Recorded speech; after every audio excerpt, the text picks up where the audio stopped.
Bonjour à tous et bienvenue dans notre édition spéciale. Aujourd'hui, nous plongeons au cœur d'un événement qui fait grand bruit à Bangui, une saisie de carburant présentée comme un coup de filet contre la contrebande, mais qui en réalité cache une toute autre vérité. Pour nous éclairer, je suis avec notre journaliste de terrain, Anselme Bata. Bonjour Anselme. Bonjour Adèle.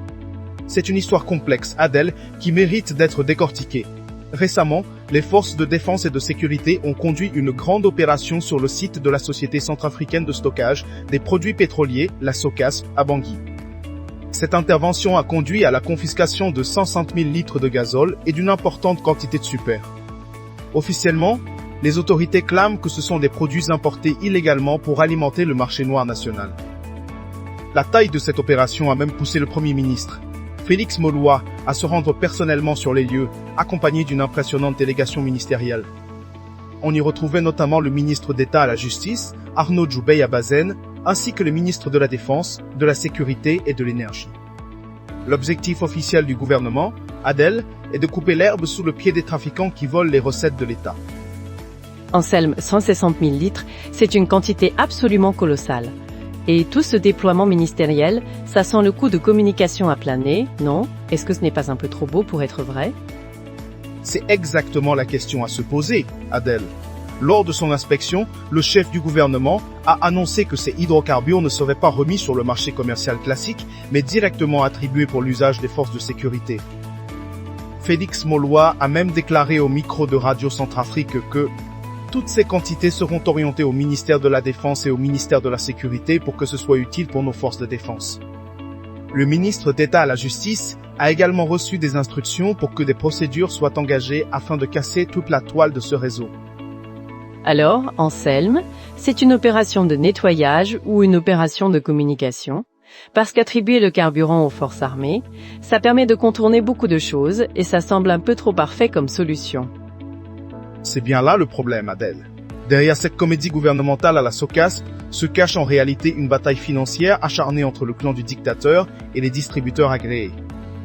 Le marché de l'approvisionnement en carburant de la RACA est aujourd'hui bouclé par une entreprise camerounaise privée amenée personnellement par l'empereur Faustin Archange, Touadéra lui-même et opérant en partenariat étroit avec les fameux mercenaires russes de Wagner.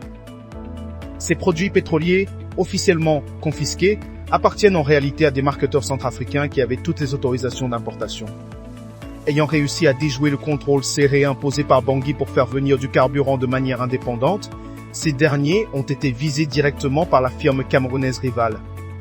C'est cette entité, Adèle, voyant sa position dominante en danger, qui a informé le cabinet de l'empereur pour faire saisir la marchandise de ses rivaux. Donc, si je comprends bien, Anselme, ce n'est pas une saisie contre la contrebande, mais une attaque commerciale déguisée par le régime de l'empereur Faustin Archange, Touadéra contre des opérateurs légaux. C'est absolument indécent.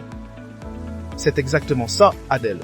L'annonce du Premier ministre concernant le don de ce carburant aux forces de défense s'avère être une manœuvre de vol pure et simple.